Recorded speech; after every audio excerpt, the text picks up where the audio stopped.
할렐루야. 우리 주님 안에서 예배하게 되어서 기쁘게 생각합니다. 우리 앞뒤좌우로 성도의 교제 인사 나누겠습니다. 회복되시기 바랍니다. 시작. 회복되시기 바랍니다. 한 번 더 인사하겠습니다.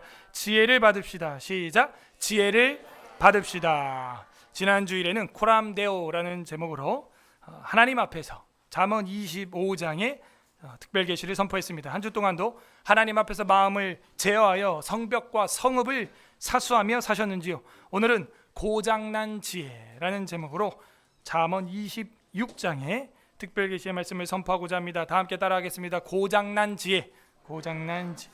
우리의 지혜는 고장나지 않았습니까? 아무리 좋은 노트북도요, 고장이 나면요 쓸모가 없는 고철에 불과하죠.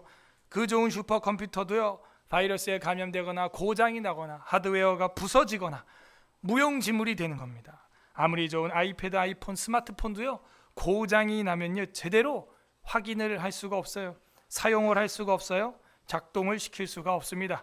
고장난 기기들이 아무리 전원이 들어온다고 해도 올바른 계산과 연산과 출력을 표기할 수가 없는 것입니다.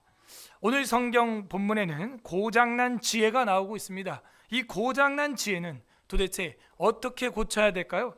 오늘 성경은 그 비밀을 우리에게 계시해 주고 있습니다. 부디 오늘 말씀을 통해서 고장난 지혜가 수리되고 재창조되는 서울예사라교회 성도들 되기를 주님의 이름으로 소망합니다. 아멘. 지혜 문서 잠언을 보고 있습니다. 오늘 본문에는 고장난 잠언도 나옵니다. 1절에서 우리가 1절에서 12절까지 우리가 읽었죠? 1절에서 12절까지 A하고 미련한 자 이렇게 하면 좋겠어요. 미련한 자. 1절 미련한 자에게는 이렇게 나오죠. 미련한 자에게는 영예가 적당하지 아니하니. 자, 미련한 자라. 이 한국말로 미련하다. 아이고 이 미련한 사람아.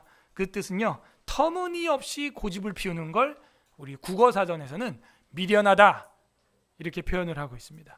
터무니없이 고집쟁이, 터무니없이 자기 뇌피셜과 확증 편향을 우기는 것, 그것을 고집이라고, 미련이라고 표현을 하고 있어요. 근데 이 히브리어로 보게 되면 미련한 자다라고 하는 것은요 조금 센 말입니다. 영어로는 stupid, foolish 이렇게 돼 있어요. 바보, 멍청이. 그래서 지적으로 어리석은 무지한 자를 가리킬 때 미련한 자다라고 히브리어로 표기를 하고 있습니다. 왜 이 미련한 자의 장이 26장 전체에 거쳐서 나오냐면 잠언을 이렇게까지 썼고 이야기를 하고 있는데도 못 알아듣는다. 그 지혜의 반대말이죠. 지혜의 반대말이 바로 이 무지한 미련함이 되는 것입니다. 그래서 이 1절에 미련한 자에게는 영예가, 이 영예는 지난주 1절, 2절에 나왔던 25장 2절에 나왔던 이를 숨기는 것은 하나님의 영화요 할 때 영화가 이 영광, 영예 이거랑 같은 히브리어를 쓰고 있습니다. 단어가 같은데 지금 번역을 달리했어요. 지금 25장 2절에서는 영화라고 해놓고 여기 지금 26장 1절에서는 영예라고 이렇게 했습니다. 똑같이 다 영광으로 하든지 아니면 영화로 하든지 영예로 하든지 좀 통일성이 필요하다 그런 생각을 하게 돼요. 영광 우리로 하면 미련한 자에게 영광이 적당하지 않습니다. 영광이 뭐냐면 빛이에요. 빛. 저 사람 빛난다 하죠. 근데 미련한 자에게는 그 빛을 주는 건 적당하지 아니하니. 마치 뭐와 같아요? 여름에 눈 오는 것과, 여름에 눈이 오면 어떻게 돼요? 여름에 눈 오는 걸 우리가 뭐라 그래요? 설이라. 설이. 5, 6월에도 뭐가 온다고요? 서리가 온다고요. 왜 와요? 여자가 한을 품었기 때문입니다. 그러면 농사 끝. 그래서 여름에 눈 오는 것과 추수 때 뭐예요? 비는 파종기와 그 직후에 와야죠. 추수하는데 비 오면요, 추수한 거 다 벼가 쓰러집니다. 보셨어요? 그 벼 쓰러진 거 세워 보셨어요? 허리 끊어져요, 진짜. 제가 농활로 예전에 선교로 우리 교회를 개척하기 전에 월요밤 모임만 제가 하고 있을 때 아카데미에서 그런 일들을 많이 했습니다. 미용 선교, 농활 선교 이런 거 하면서 사경회 하고, 그때 교회 없을 때인데도 청년 때 20대에 그렇게 했어요. 그래서 벼 쓰러진 거, 비 맞아가지고 쓰러진 벼집단을 이렇게 삼각형으로 세운 다음에 중앙에 벼를 묶어줘야 됩니다. 간단한데요, 목사님? 아니에요. 그거 한 10개만 하고 나면요 농활 할 생각이 안 납니다. 진짜 허리가 끊어질 것 같아요. 그 누워 허리 숙여가지고 그걸 다 세우고 묶고 세워서 묶고 힘든 거예요. 어려운 거예요. 추수 때 비가 오니까 그렇게 됩니다. 그리고 이 쌀이요 전부 이 홍수가 나고 비가 많이 오면요 쓰러져 있죠. 그거 어떡합니까? 너무 아깝죠. 미련한 자에게 영광을 주는 순간 여러분은 그 일을 겪게 될 겁니다. 여름의 눈을 경험하게 되고 추수 때 비를 경험하게 되는 것이죠. 비가 많이 와가지고 지금 저희 동네도 김포쌀이 유명한데 처음으로 물이 저희 집 앞에 개천이 하나 있는데 범람했어요. 그래서 저희 마당 위까지 올라왔습니다. 저희 마당도 이렇게 언덕백인데도 물이 거기까지 찬 거예요. 그래서 아침에 나가 보니까는 전부 막 나무하고 지푸라기하고 막 둥둥둥 떠 있고요. 어렵게 됐죠, 사실은. 그래서 비가 적당하게 와야 되는데 과도하게 오거나 때에 맞지 않게 계절이 맞지 않게 오면은 그것이 큰 화가 되는 겁니다.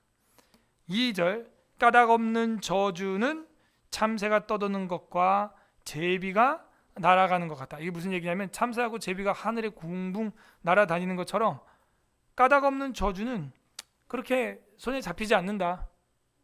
되는 게 아니다. 그런 얘기입니다. 까닭 없이 누구 욕하고 까닭 없이 험담하고 까닭 없이 저주하고 이거는 참새하고 제비가 날아다니는 것과 같은 거다. 그거 우리가 잡을 수 없는 거죠. 참새 엄청 빠릅니다. 제비는 물찬 제비죠. 정말 빠르죠. 잡을 수가 없습니다. 까닭 없이 누구를 저주하는 것들도 다 허공에 떠드는 이야기에 불과하다. 헛소리라는 얘기입니다. 그래서 이루어지지 아니하느니라. 여러분 괜히 까닭 없이 누구 욕하고 저주해봐야 여러분 주가만 떨어지는 거예요. 그 되는 것도 아니거든요, 사실은. 하늘에 참새고 날아다니는 제비 같은 건데 그런 말을 할 이유가 없는 겁니다. 근데 이게 지금 왜 나왔냐? 미련한 자가 그러고 다닌다 이거예요. 미련한 자가. 왜냐? 3절은 계속해서 미련한 자를 꺼내고 있어요. 말에게는 채찍이요. 그 동물 말을 말하고 있습니다. 말에게는 채찍이요. 나귀에게는 재갈이요. 미련한 자의 등에는 막대기니라. 그래서 저희는 매가 약이야 뭐 이런 말 하죠. 저 사람은 맞아야 돼. 맞아야 정신 차려. 옛날에 형벌이 뭐예요? 형무소의 형벌이 곤장이에요. 엎어놓고 엉덩이 때리는 겁니다. 그죠? 요즘엔 그런 게 없고 징역을 시키죠. 몸을 어쨌든 고생을 시키는 겁니다. 때려서 고생을 시키든 일을 징역을 시켜서 고생을 시키든 곰돌이 눈알 붙이기를 시켜가지고 고생을 시키든 간에 어떤 몸에 고생을 줘야 좀 사람이 뭔가를 생각을 한다라는 건 인류 보편의 가치다. 그렇게 성경은 말하고 있어요. 아주 라임도 딱 맞죠. 말에게는 채찍, 나귀에겐 재갈, 미련한 자에게 등어린 막대기 이렇게 되어 있습니다. 미련한 자는 맞아야 정신 차린다. 우리 주의 성도들은 어떻게 됩니까? 하나님 아버지께 맞죠? 그래서 하나님이 날 여기 몰아 넣었다고 뭐 이런 표현들 하시는 분들 있죠. 저는 뭐 그런 말 잘 안 하는데 하나님이 인도하셨다 이렇게 말하죠. 하나님 앞에서 우리가 자녀 됐다면 미련하게 행했다가는요 막대기에 맞을 수가 있어요. 4절 미련한 자의 이야기가 계속 나오죠. 미련한 자의 어리석은 것을 따라 대답하지 말라. 두렵건대 너도 같은 꼴이 된다. 여러분 미련한 사람이 하는 질문에 다 대꾸할 필요가 없습니다. 괜히 그 말에 섞었다간요 나도 똑같은 미련한 사람이 돼요. 미련이 무슨 뜻이라 그랬어요? 터무니없이 고집 부리는 사람, 무지하고 어리석은 자. 괜히 거기랑 같이 말 섞고 대답하고 하다가 우문의 우답이 돼버려요. 5절 미련한 자에게는 그 어리석음을 따라 대답하라. 두렵건대 그가 스스로 지혜롭게 여길까 하노라. 그러니까 미련하고 어리석은 사람이 하는 질문에는 그냥 미련하고 어리석게 대답해 주라는 거예요. 왜냐하면 계속 뭘 맞춰주면 자기가 똑똑한 줄 알고 자꾸 이상한 헛된 소리, 헛소리를 계속 합니다. 6절 또 미련한 자. 미련한 자 편에 기별하는 것은 자기의 발을 베어 버림과 해를 받은 것 같으니라. 이 기별이 뭐예요? 기별? 너무 옛날 표현이죠. 소식을 전하는 것. 그걸 기별이라 그래요. 그래서 미련한 자 편에 소식을 심부름을 시키는 것은 너 발을 자르는 거랑 같다 이거예요. 소식 전달이 잘 된다 안 된다? 안 된다. 그래서 일을요 여러분도 한두 번 시켜보면 아시죠? 자녀들이나 직장에서 또 교회에서 팀장으로서 구역장으로서 일을 몇 번 시켜보면 알잖아요. 네? 그래서 여러분들이 지혜롭게 행동을 하셔야 됩니다. 미련한 자에게 그 편의 기별을 전하는 것은 자기의 발을 베어 버림과 해를 받음과 같으니라. 괜히 여러분이지만 이상해지는 거예요. 사도 바울은 사랑받는 베베라는 집사님이나 디모데나 디도나 이런 사람들을 통해서 자기의 소식을 전달하고 기별을 전했죠. 7절 저는 자의 다리는 힘없이 달렸나니. 제 다리를 얘기하는 것 같아요. 교통사고 난 사람의 다리는 힘없이 달렸다. 미련한 자의 입에 잠언 밑줄. 잠언이에요. 잠언. 이거 뭐 다른 말이 아닙니다. 근데 무슨 잠언이에요? 미련한 자의 입에 잠언도 그러하니라. 힘없는 다리 같다는 거예요. 미련한 자의 잠언은 힘없는 자, 다리를 절뚝거리는 저는 자의 다리 같이 힘이 없다. 그래가지고 그 말로 인해서 어떻게 되는 거예요? 다른 사람의 인생도 절뚝발이가 되는 거예요. 다른 사람의 인생도 절게 되는 것이죠. 이걸 예수님 뭐라 그래요? 소경이 소경을 인도하는 꼴이 되었다.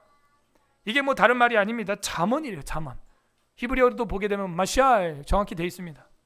마샬은 마샬인데 이게 미련한 자의 입에서 나오는 말이었다는 거죠. 그러므로 자기가 좀 어리석고 미련하다 스스로 메타인지가 되는 사람들은 말을 아끼는 게 좋습니다. 괜히 말을 많이 하면 안 돼요.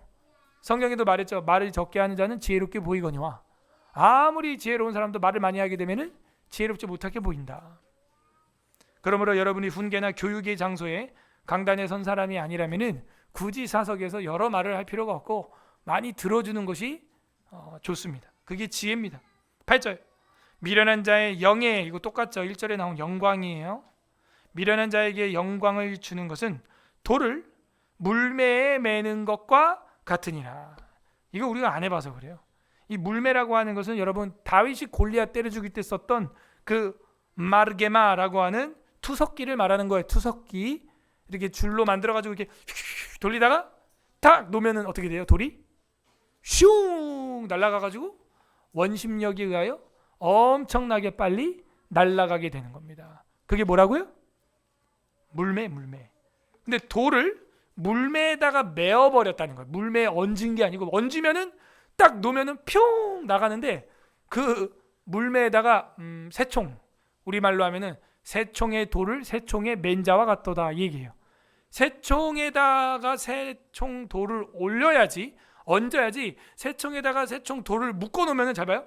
이 눈앞에서 이렇게 미 땡겼는데 이게 묶어져 있어 돌이 지금. 그다음에 탁 놓으면 어떻게 돼요?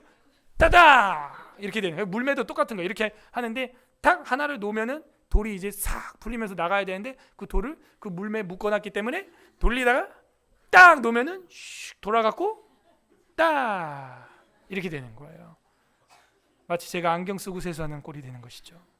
그러니까 여러분도 여러분이 어떻게 하면은 이런 꼴을 얻게 된다? 미련한 자에게 영광을 주지 말라. 미련한 자에게 직분을 주지 말라 이거예요. 사도 바울은 그래서 절대로 너희 중에 집사 장로 세울 때 새 신자로도 말 것이요. 이는 마귀로 하여금 틈타게 하기 때문이다. 그러므로 우리가 하나님 앞에서 정말 연약한 사람들, 약한 사람들은 사랑하고 돌봐줘야 되지 그 사람에게 모든 영광을 준다든지 그런 거는 지혜롭지 못한 겁니다. 미련한 판단이 될 수 있어요. 그 물매를, 그 돌을 그 물매에다가 묶는 것과 같고 새총에다가 돌을 묶는 것과 같은 그런 일을 할 수가 있습니다. 우리의 적은 우리가 될 수가 있는 거예요. 8절 미련한 자에게 영예 주지 말라 그랬고 9절 미련한 자의 입에 잠언이 또 나왔습니다. 아까 7절에도 나왔죠. 잠언이 있다니까요. 세상에도 금언과 잠언과 명언이 많아요.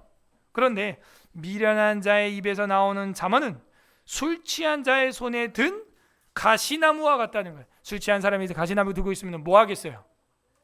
자기 등을 긁거나 사람을 때리거나 하겠죠. 그죠? 그러면 시원하죠? 피가 나겠죠. 근데 그 당시 아플까 안 아플까요? 그죠? 우리가 앞에 23장에서 봤다시피 술 취한 사람은 나를 때려도 아프지 아니하다. 이거 막 가시나무로 막 등 벅벅 긁고 다음날 보면 피바다 돼 있고 막. 그죠?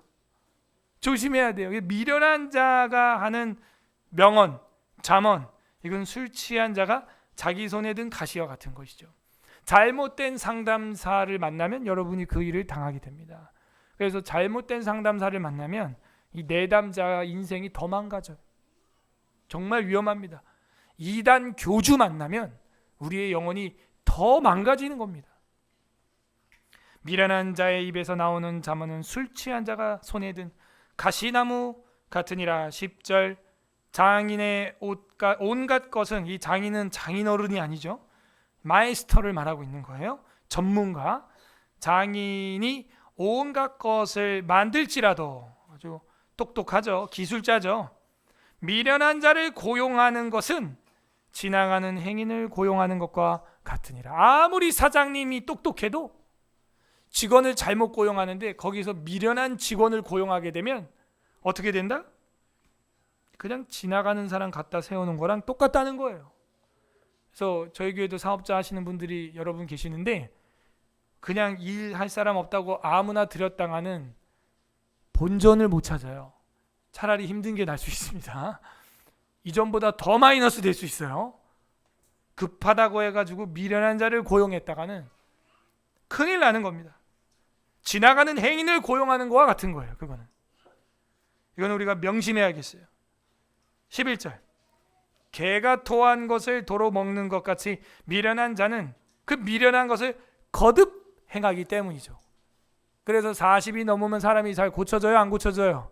안 고쳐져요. 교육자도 똑같습니다. 예? 목회자도 거의 똑같아요. 부교육자들도 거의 비슷합니다. 여기서 새는 바가지 다른 교회 가서도 새요. 그러므로 미련한 자를 고용하거나 그를 계속 영광을 주는 것은 개가 그 토한 것을 도로 먹는 것 같이 거듭 반복시키는 일밖에 안 되는 꼴이 되는 것이죠. 저와 여러분도 고통스러운 게 바로 이거 아닙니까? 미련한 것을 거듭 행한다는 거예요. 반복해서 다시. 그러나 중생한 신자는 어떤 세계관을 가지고 있어요? 변화된 세계관을 가지고 있고 성화될 줄로 믿습니다. 점점 변해야 되는 거예요. 개가 토한 것을 도로 먹는 것 같이 미련한 자는 그 미련한 것을 거듭 행하니 나는 지적받은 것을 반복적으로 행하고 있는 건 없는가? 경성하는 마음으로 돌아봐야 되는 것입니다. 12절 네가 스스로 지혜롭게 여기는 자를 보느냐? 그보다 미련한 자에게 오히려 희망이 있느니라. 자기가 자기 똑똑하다고 막 떠벌리고 다니는 사람들 있죠. 지혜롭다고 떠벌리고 다니는 사람들, 그 사람보단 차라리 미련한 사람이 오히려 희망이 있느니라. 자화자찬하는 것 자체가 뭐라는 거예요? 지혜가 될 수 없다는 거죠. 낭중지추죠. 타인에게 드러나야 되는 거지 자기가 자기 입으로 자기 자랑하는 것만큼 팔불출이 없는 거죠. 자식 자랑, 아내 자랑, 팔불출인 거죠. 근데 나이 드시면은 자랑할 게 자식밖에 없죠. 사실 내 아들이 뭐 어디 들어갔는데, 우리 며느리는 말이야 뭘 했고, 내 아들은 말이야, 내 딸은 말이야, 그거만큼 미련해 보이는 게 사실은 없어요. 그러므로 지혜로운 사람이라면 자기가 스스로 지혜롭게 여기는 말 자중해야 한다. 13절부터 B 하고 게으른 자가 나옵니다. 자, 미련한 자가 그렇게 12절 나오더니요 갑자기 사라져요. 갑자기 사라지고 게으른 자라고 하는 사람이 지명됩니다. 13절부터 16절 B 게으른 자, 13절에서 16절 게으른 자, 13절 게으른 자는 길에 사자가 있다, 거리에 사자가 있다 하느니라. 이게 뭔 소리예요 도대체? 게으른데 길에 사자가 있다니 이게 무슨 얘기야? 집 밖은 위험해, 이불 밖은 위험해. 그래서 항상 침대 위에서 대굴 하고 있다는 거예요. 자, 이 말씀을 여러분이 들으면서 뭘 생각해야 돼요? 내 지혜는 고장나지 않았는가? 고장난 지혜. 첫 번째 고장난 사람 누구예요? 미련한 자였습니다. 아까 12절 동안 나에게 해당하는 게 12가지였다. 완전 고장. 이 중에서는 절반이 내게 해당됐다. 절반 고장. 두 번째로 지금 13절에서 16절에 게으른 자. 이것도 누구예요? 고장난 지혜를 가지고 있다. 잠언을 가지고 있었어요. 지혜를 분명히 가지고 있었어요. 그런데 미련한 자의 잠언이었고 미련한 자의 지혜였어요. 우리가 가지고 있는 이 지혜가 고장나지 않았는가 두 번째 점검할 수 있는 것은 바로 게으르냐 하는 거예요. 자, 게으름의 정의는 성경이 말하죠. 13절에 게으른 자는 길에 사자가 있다는 거예요. 이걸 어떻게 성경 해석을 해야 되냐면요, 게으른 사람의 특징은 길거리에 사자가 있다고 여길 정도로 집안에만 있다는 거예요. 낮인지 밤인지 구분이 된다 안 된다? 안 된다는 거예요. 집안에만 있다는 거예요. 집안에만. 반대로 말하면 게으르지 않는 사람은 어때요? 그죠? 밖으로 나가겠죠? 바깥 일을 하겠죠? 돌아다니겠죠? 업무를 보겠죠? 공무를 수행하겠죠? 근데 게으른 사람은 집에만 있다는 거예요.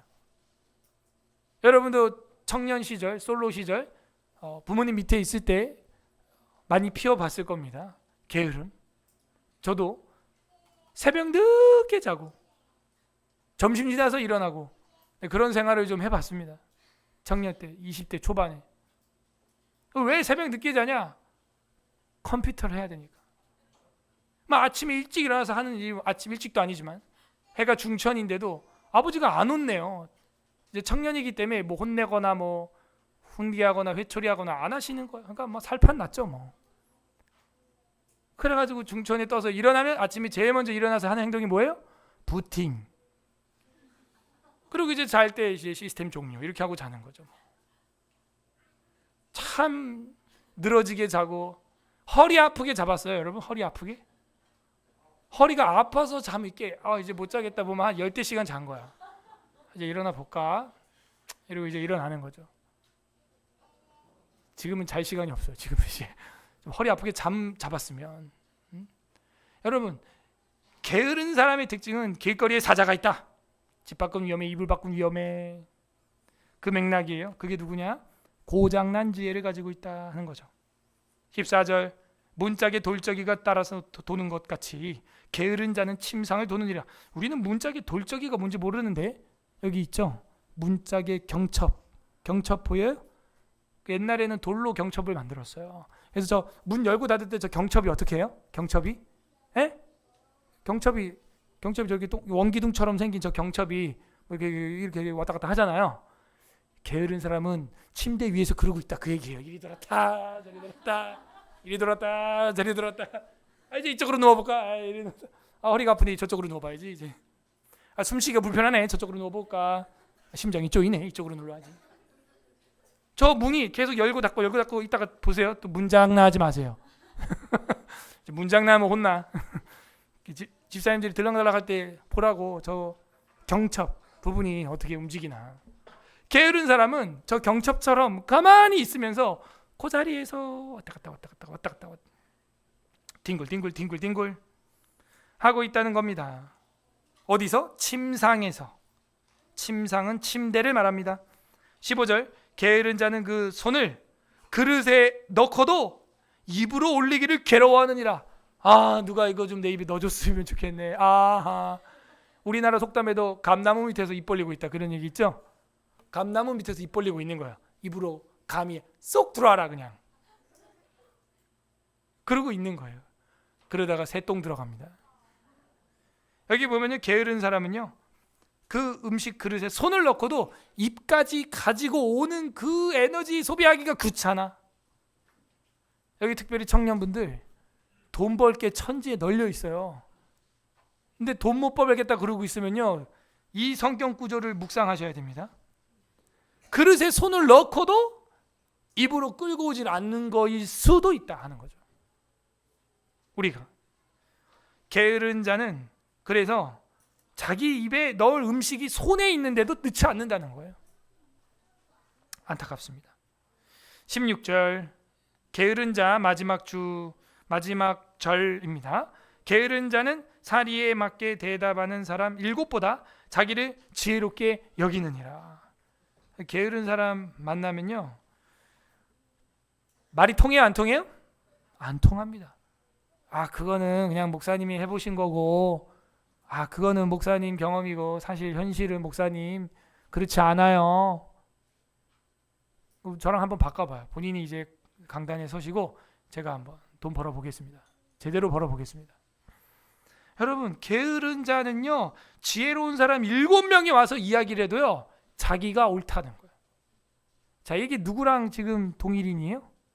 미련한 자랑 동일인이잖아요. 지금 아까 미련한 자한테는요, 뭔 얘기를 해도 안 통한다고 아까 봤잖아요. 안 돼요. 게으른 사람 특징이 그겁니다.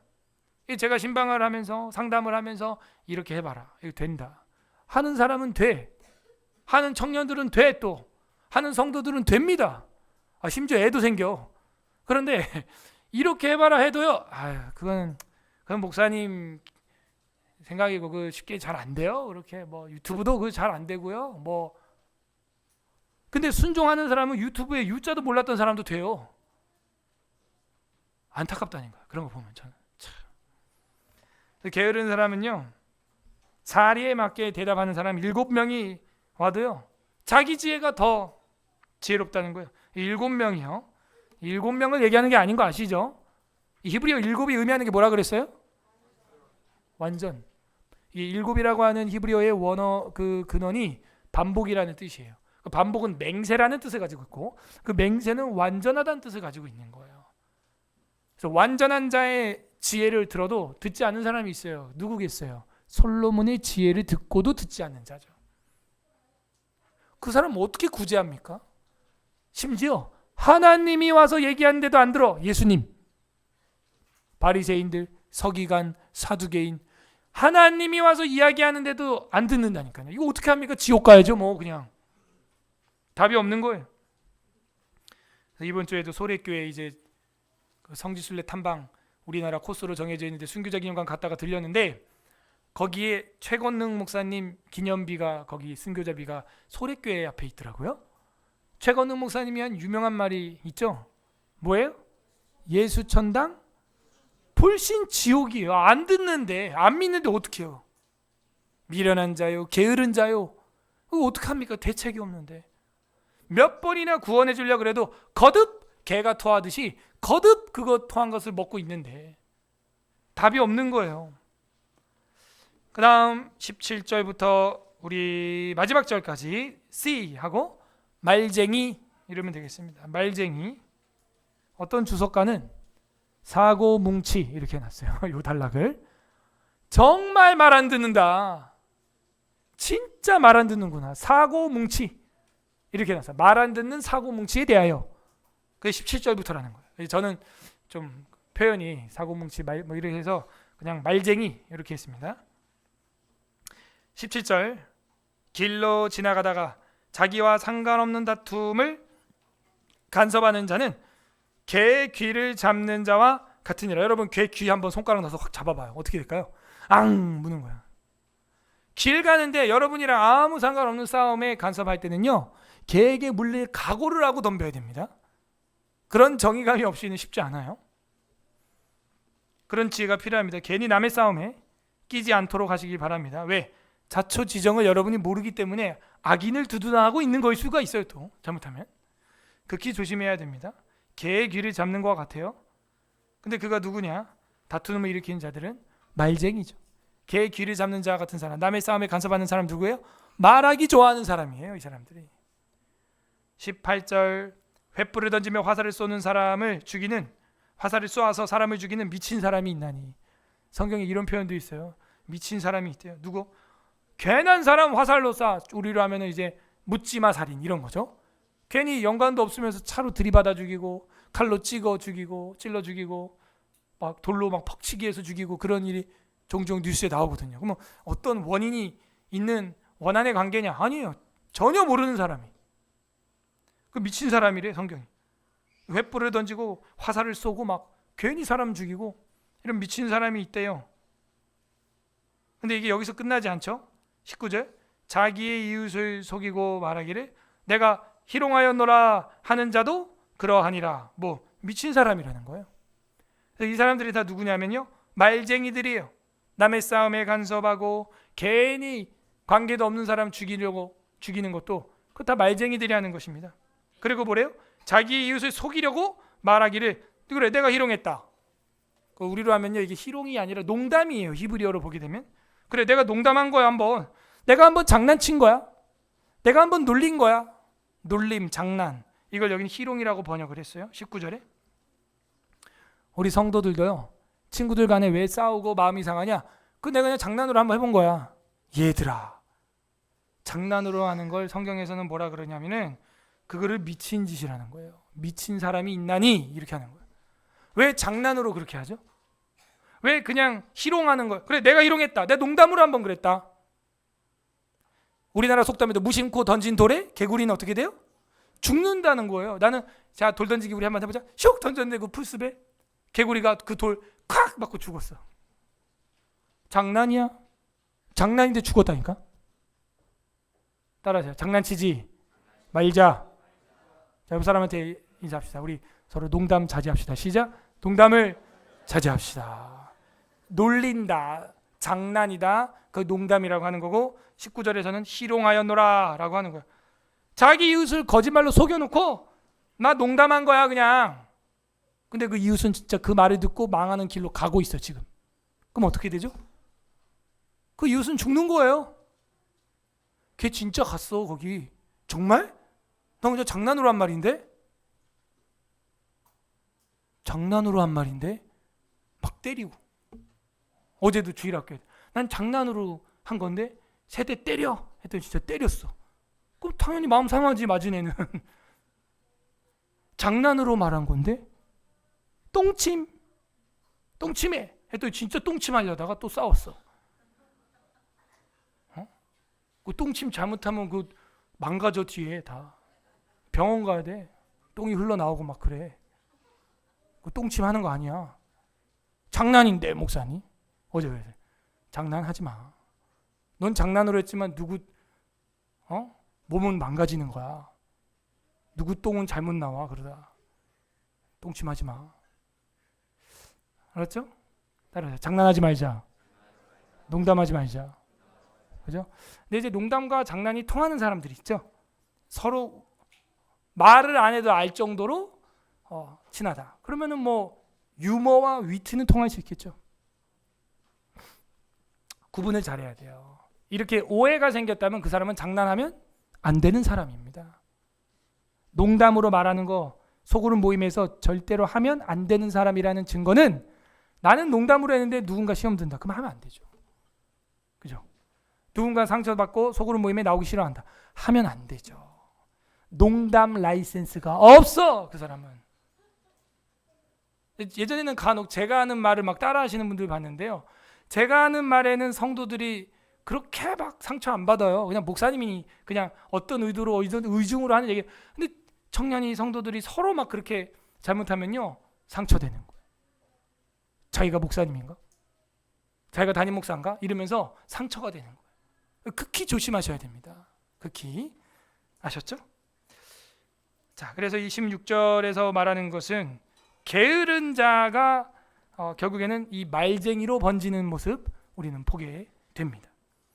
미련한 자가 게으른 자가 말쟁이로, 이 말쟁이가 다툼과 화를 일으키는 걸로 우리는 주제가 옮겨지고 있음을, 확장되고 있음을 보고 있습니다. 20절 나무가 닿으면 불이 꺼지고요. 말쟁이가 없어지면 다툼은 쉬는 거예요. 왜 싸우냐? 말쟁이가 있기 때문입니다.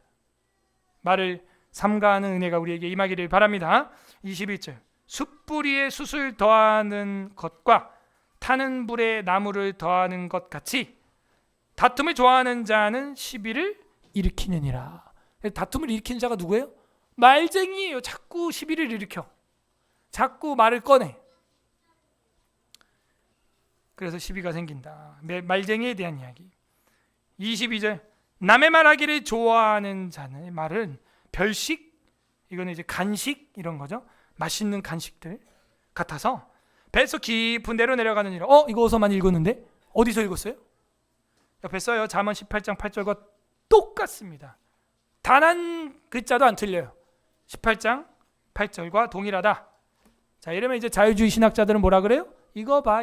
성경에 썼던 것 잘못 컨트롤 V, 컨트롤 C, 컨트롤 V 잘못했어 이거 봐. 이게 바로 성경이 잘못 편집되었다는 거 하면서 역사 비평하면 안 된다고 지난주에 제가 분명 설명 다 했습니다.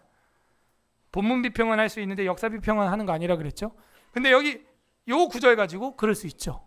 여러분에게 안티 크리스찬이 공격해 옵니다. 자, 성경 봐라. 이게 무슨 성령의 가마냐. 사람들이 수집했다. 봐라, 이 앞에도 히스기야의 신하들이 편집했다고 돼 있지 않냐.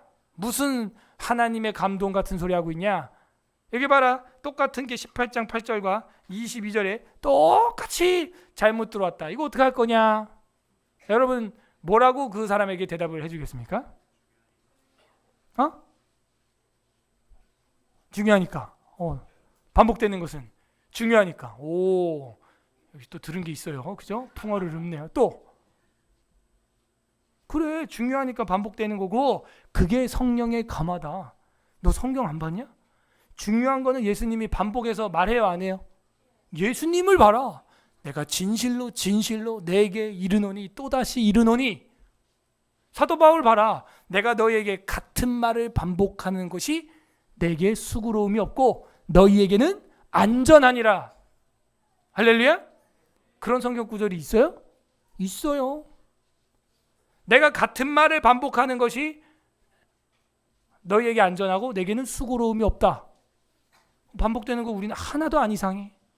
그죠?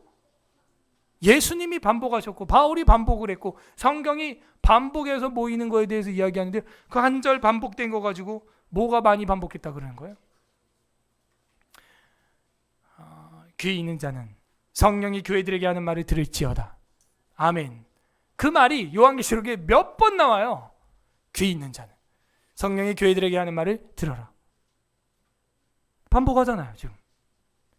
그런 게 한두 개가 아니라니까요. 그러므로 이거 8절 한번 반복됐다고 해가지고 18장 8절께 여기 21절에 22절에 반복된다고 해서 이게 무슨 뭐 성경이 크게 잘못된 그게 아닙니다. 성령께서 감동하사 정말 중요한 거기 때문에 히스기야 신하들이 이 성경들을 수집을 할 때 다시 한 번 더 넣어라. 성령님께서 그렇게 말씀하는 줄로 믿습니다. 우리 22절 한 번 더 읽어봐야겠죠? 똑같은 게 유일하게 여기 있으니까 합독합니다. 시작.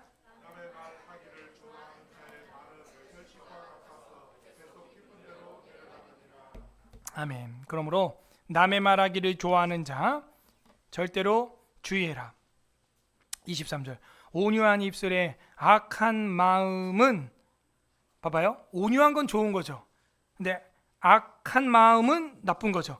근데 악한 마음을 가지고 속에는 있으면서 입술은 온유한 입술을 가지고 있다는 거예요.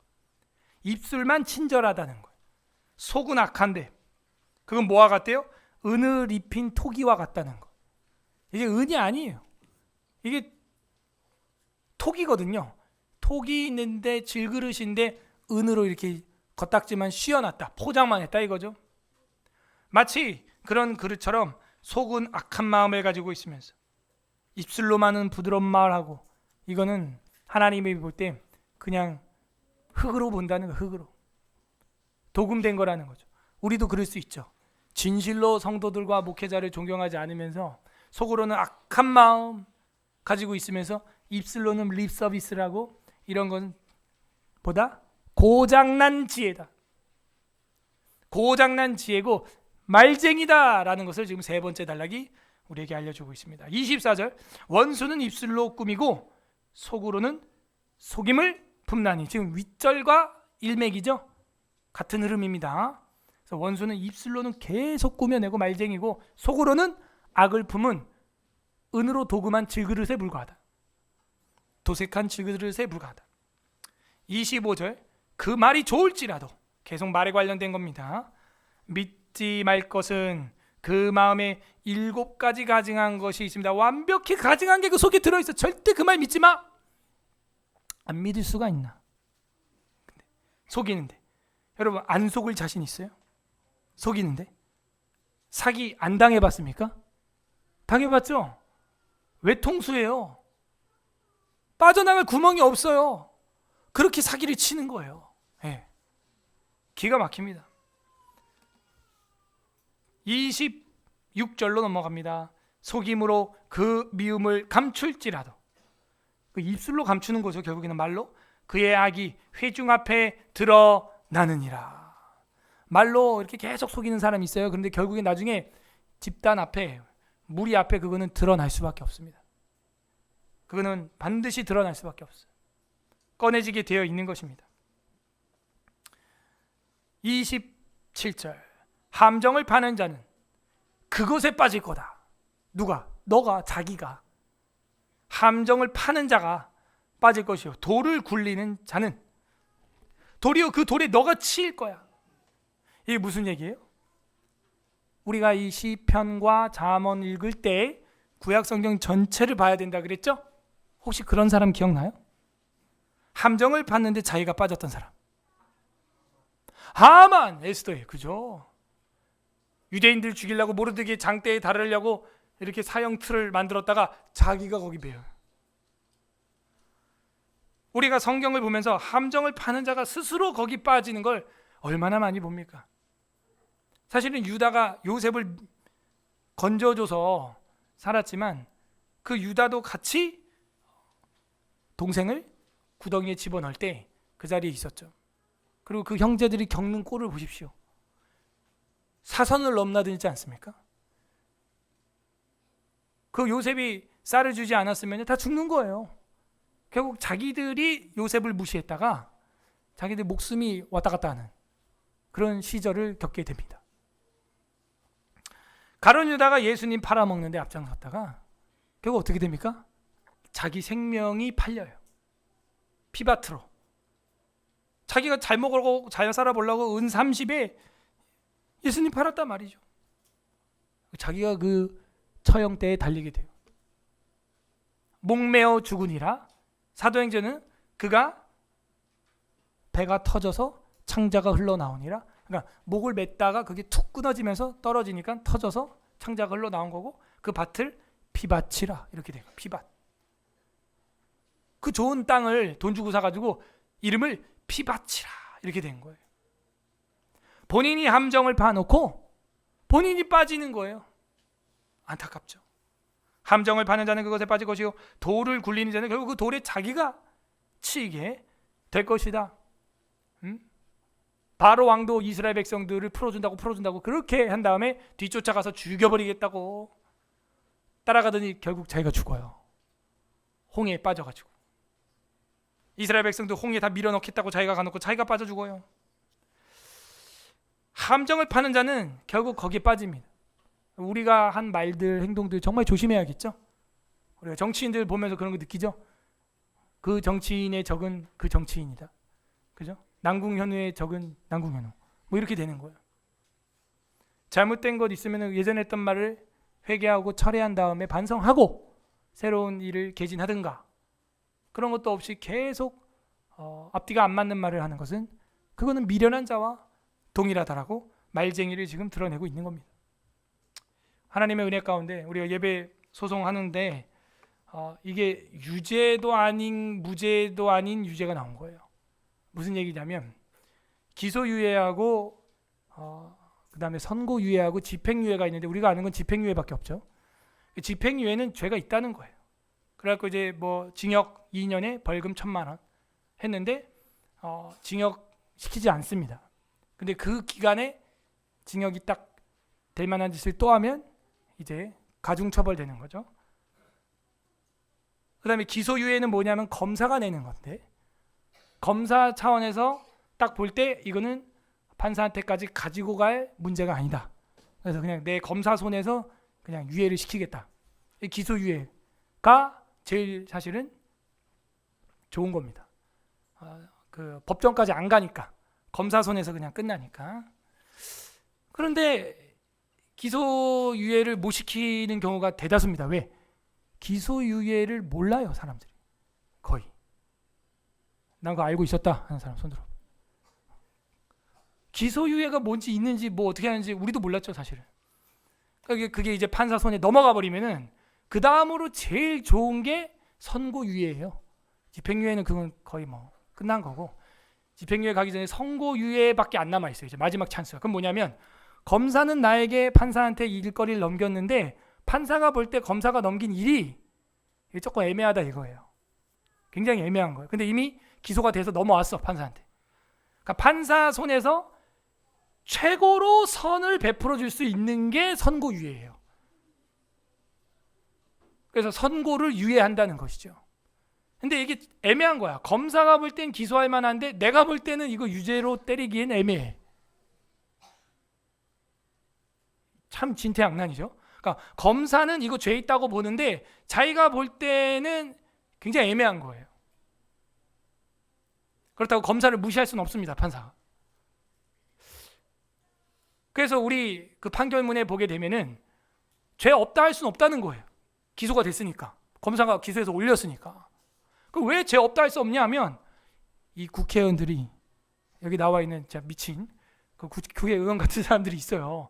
법을 만든 거예요, 이 사람들이. 괜히 화살을 쏘고 횃불을 집어 던진 거죠. 교회에다가. 가만히 있는 교회에다가 횃불을 집어 던지고 화살을 쏘는 미친 자들이 있느니라 그러잖아요. 미친 사람이 있나니. 입법을 해버린 거야, 얘네가. 법을 만들어 놓은 거야. 그러니까 판사가 볼 때는 이 법에는 위배된 건 맞아. 그게 뭐예요? 예배를 한 명도 모여서 드리지 말라 했는데 예배를 드렸다는 거야. 그거 어긴 건 맞지. 그런 법을 만들어 버렸으니까. 그걸 법이라고 한다면 그 법을 어긴 건 맞다는 거예요. 판사가 볼 땐 유죄라는 거야. 그런데 그 뒤에 보니까 이 사람들이 모여가지고 서울 에스라교회 사람들이 모여서 예배를 드린 게 그 예배 드려가지고 무슨 뭐 악이 번지거나 전염병이 번지거나 그리고 이 남궁현호라는 목사가 이전에 전과자거나 그렇게 늘 범죄를 저질러온 범죄자도 아니고 그리고 더 마지막에 제가 정말 감사했던 것은 이거를 지금 규제를 만든 입법자들도 그 사이에 법을 너무 형평성 없게 많이 바꿨다. 이랬다 저랬다 했다 얘기해요. 이걸 어떻게 하라는 거냐? 그래서 난 선고 유예를 한다. 그럼 이게 2년이 지나면요. 전부 말소가 됩니다. 심지어 집행유예는 전과가 남아요. 근데 선고유예는 아무 흔적이 검색에도 안 나와요. 이거는. 그렇게 끝나는 거예요. 그래서 우리 변호사는 이건 거의 무죄입니다. 근데 무죄라고 보긴 참 또 애매합니다. 이런 거죠. 기소가 됐으니까. 그러므로 뭐 징역도 전 안 가고 벌금 거기 뭐 200만 원으로 이제 검사는 300으로 했는데 이제 200으로 적시돼 있지만 그거 안 내도 돼요. 예. 그래서 이 부분을 우리가 한번 기자회견을 해야겠다. 저는 이제 그런 마음을 가지고 있고 우리 변호사도 그렇게 가지고 있고 왜냐하면 저번에 지난주에 전라도에서 대법원에서 패소를 했기 때문에 거기는 아예 패소를 해버린 거야. 패소를 해버렸기 때문에. 근데 우리는 이게 항소를 할 수도 있습니다. 우리가. 그래서 지금 변호사하고 저하고는 얘기는 하고 있어요. 이거 항소 한번 할까 말까. 근데 일단 선고 유예가 돼가지고 2년 뒤에는 소멸되는 것으로 나왔기 때문에 진짜 이거는 아무런 서로 이득이 없는 거예요. 우리가 벌금을 내서 뭐 영등포 구청이 돈을 버는 것도 아니고 뭐 우리 교회가 뭐 명예가 회복되는 것도 아니고 괜히 그냥 끝난 거예요. 이러고 그 긴 세월을 그리고 입장을 자꾸 철회하고 이랬다 저랬다 한 이 행정당국의 행태에 대해서 판사가 인정해준 그 문구 하나 저는 굉장히 의미가 있다고 보는 겁니다. 이게 이 나라의 입법자와 행정자들이 하는 일이었다. 안타깝죠. 결국에는 이렇게 되면요. 정치인들이 스스로 함정에 빠지는 거예요. 자기들이 법을 발의하고 해놨던 것들이 형편성에 맞지도 않는 것이죠. 그래서 그거를 이제 취하해야 되는 애당초 처음에 자기들이 지시했던 교회를 향한 폐쇄 명령 이런 것들을 취하하라 하는 명령을 받아야 되는 지경에 이른 겁니다. 그리고 실제로 서울시 상대로 해서 예자연에서 소송하고 했던 것들은 서울시에서 교회에 내렸던 방역 정책이 잘못됐으므로 애당초 잘못됐으므로 취하하라 하는 게 2번 판결이 나왔어요. 사실은 나온 게 있어요. 대법원 고법 판결이 2개 있습니다. 우리 교회 건 아니지만 그래서 이것들을 우리는 이거 교정해야 된다. 함정을 파는 자들이 그것에 빠질 것이고 돌을 굴렸던 자들이 그 돌에 깔리게 되는 것입니다. 마지막 28절 우리 합독하겠습니다. 시작. 거짓말하는 자는 자기가 하첨하는 입은 패망을 일으키느니라. 네, 결국에는 계속 말쟁이죠. 말쟁이의 끝판왕 거짓말. 계속 말바꿈. 집사가 될 자는 일구이연하지 아니하며 성경이 분명히 기록되어 있죠. 거짓말하는 자는 자기가 해한 자를 계속해서 미워하고, 그리고 아첨하는 자는 그 입은 패망을 일으키게 된다 하는 거죠. 그래서 이 거짓말하는 자는 자기가 해한 자를 미워한다, 그러니까 피해자를 미워한다, 이제 이렇게 이해가 될 수 있는데, 다른 성경에는 그 피해자에게 이제 미움을 당한다, 이제 이렇게 반대로 번역을 한 성경도 있어요. 그래서 어쨌든 거짓말하는 자는요, 미움을 받게 돼 있다, 그 얘기고요. 아첨하는 자는 결국 그 입 때문에 그 입으로 망하게 된다. 입으로 승한 자, 그 입으로 패망을 하게 된다 하는 것입니다. 고장난 지혜 세 가지 우리가 정리를 해보겠습니다. 무엇입니까? 고장난 지혜 첫 번째는요, 바로 미련한 자입니다. 미련한 자의 입에서 나오는 잠언은 굉장히 위험한 가시나무 방망이 몽둥이 같은 거예요. 그걸 따라가면 안 됩니다. 두 번째, 고장난 자의 지혜는 뭡니까? 게으른 사람입니다. 또 고장난 지혜는 무엇입니까? 말로만 하는 거예요. 말쟁이. 전 그 말쟁이가 싫어가지고 뭐 생육하고 번성하세요 해놓고도 실제로 힘들지만 아이들을 순종하는 마음으로 다산하고 출산하는 것이고, 여러분도 그 순종에 함께 동참하게 된 것이죠. 우리 말쟁이 되지 않기를 바랍니다. 미련하지 않기를 바랍니다. 게으르지 않기를 바랍니다. 그래서 참된 지혜에 도달하는 것이죠. 관련 구절 우리가 좀 몇 개 살펴보도록 하겠습니다. 신약성경 빌립보서 3장 8절.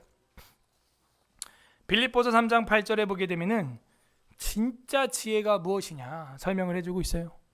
우리가 고장난 지혜가 아니라 진짜 지혜는 무엇이냐, 빌립보서 3장 8절에 또한 모든 것을 해로 여김은 내 주 예수 그리스도 예수를 아는 지식이 가장 고상하기 때문이라. 내가 그를 위하여 모든 것을 잃어버리고 배설물로 여김은 그리스도를 얻고, 이렇게 되어 있어요. 결국에는요, 고장나지 않은 지혜를 갖고 있으려면요, 가장 고상한 예수 그리스도를 얻기를 바랍니다. 그 외에는 다 배설물과 같이 여긴다는 거죠.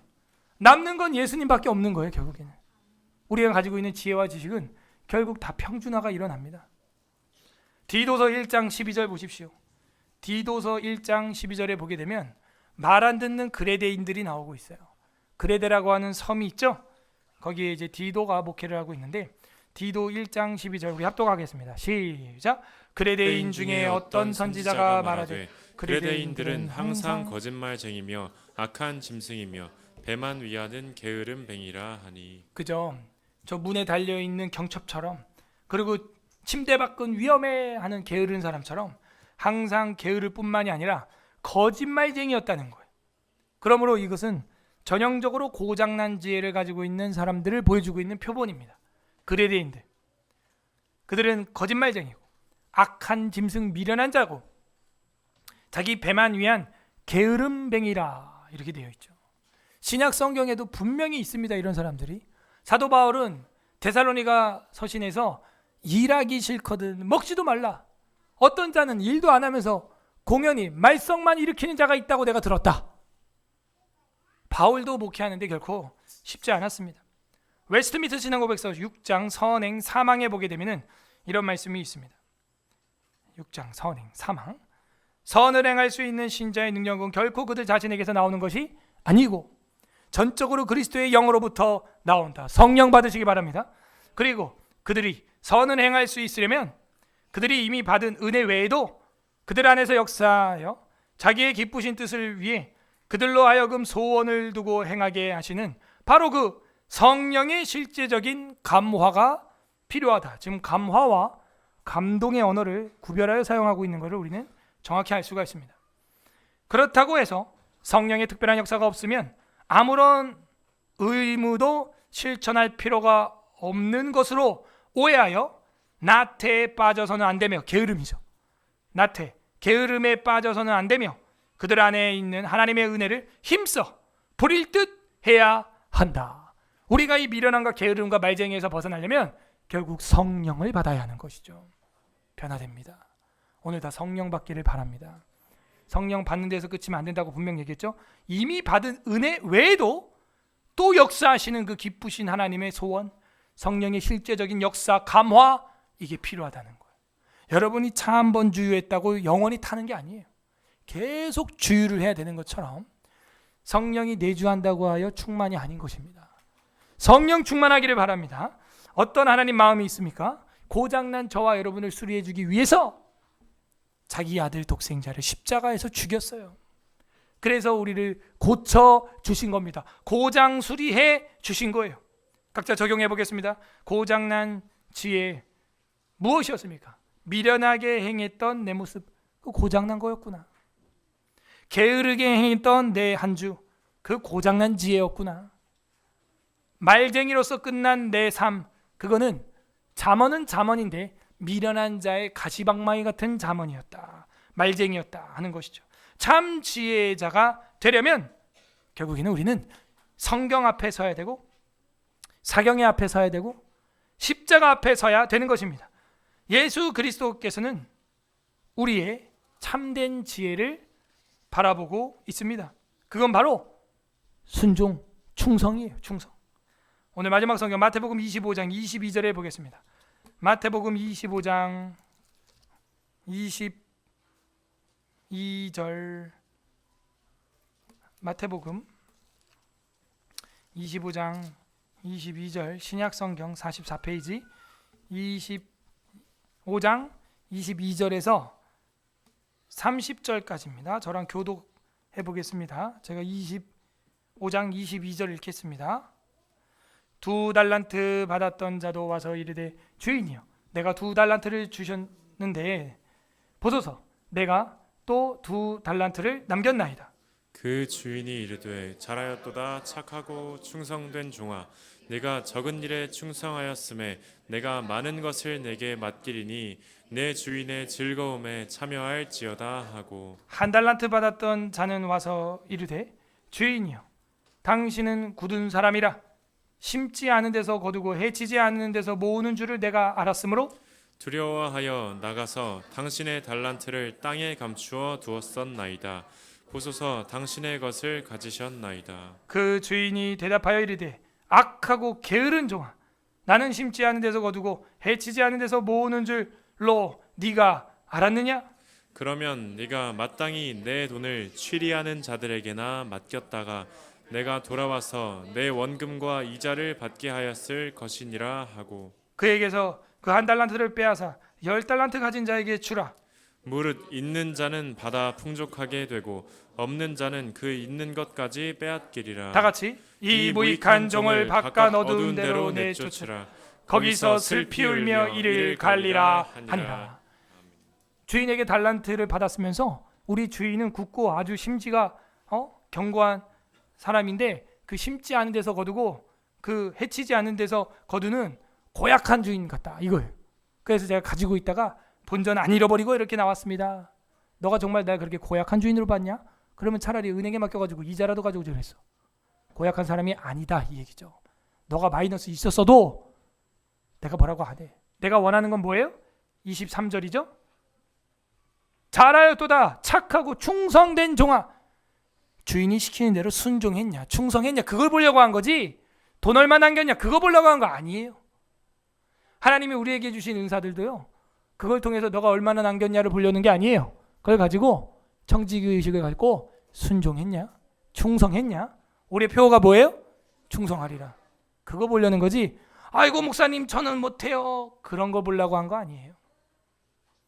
마이너스 나도 너가 정말 순종했냐 복종했냐 그걸 보려는 거예요 주인은. 그래서 뭐라 그럽니까? 이 1달란트 가지고 그대로 있었던 사람한테 그를 평가하는 것은 착하고 충성됨이 아니라 26절에 악하고 게으른 종아 이렇게 나오는 거예요. 이 악하고 게으른 건요, 오늘 잠언 26장에서 본 바대로 고장난 지혜를 가지고 있는 자가 그렇게 악하고 게으른 겁니다. 우리 예수 그리스도께서도 분명히 천국 지혜로 우리에게 다가오셨습니다. 하지만 우리는 고장난 지혜를 가지고 하나님 앞에서 질그릇에다가 은색 라카칠 해놓고 이거 은덩어리라고, 돌덩이에다가 금색 라카칠 해놓고 이거 돌덩어리라고 그러고 있는 거예요. 예수 그리스도께서는 진짜 은과 금보다 귀한 천국을 주기 위하여 십자가에서 죽으시고 우리를 대신해서 참된 지혜를 십자가 위에 세워주셨습니다. 그리고 그 살과 피를 오늘 우리는 기념하기 위하여 이 성찬에 모인 줄로 믿습니다. 아무리 좋은 노트북, 아이패드, 스마트폰, 슈퍼컴퓨터도 고장난 지혜 갖고 있고 고장나 버리면 제대로 연산 작동이 출력이 표현될 수가 없습니다.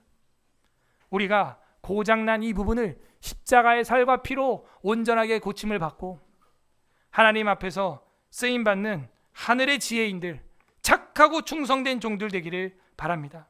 부디 오늘 말씀을 통하여 고장난 지혜가 수리되고 날마다 이 복음을 묵상함으로 재창조를 경험하는 서울의 설화교회 성도들 되기를 주님의 이름으로 소망합니다. 우리 지혜는 고장나지 않았습니까?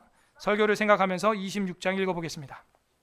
우리 살아계신 성령님, 우리 성령으로 충만케 해서 고장난 지혜 고쳐달라고 찬양하고 기도하겠습니다.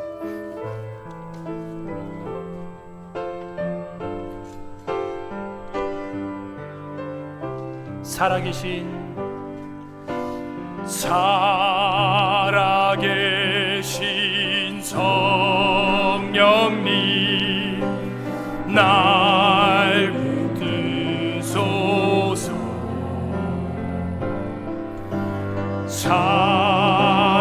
살아계신 성령님 날 살피소서.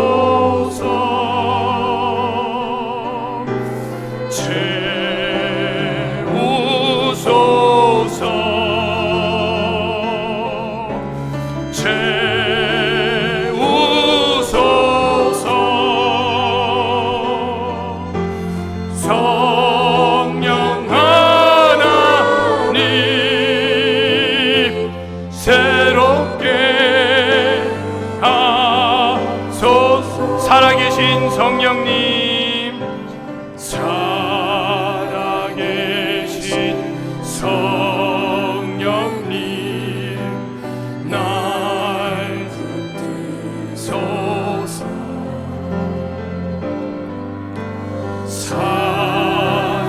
살아계신 성령님 날 살피소서.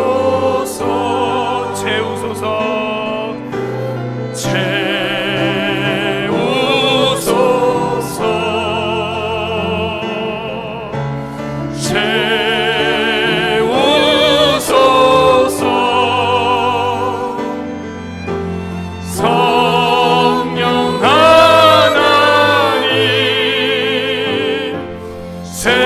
우리 두 손 들고 채우소서, 채우소서. 기도하는 마음으로 채우소서. 성령으로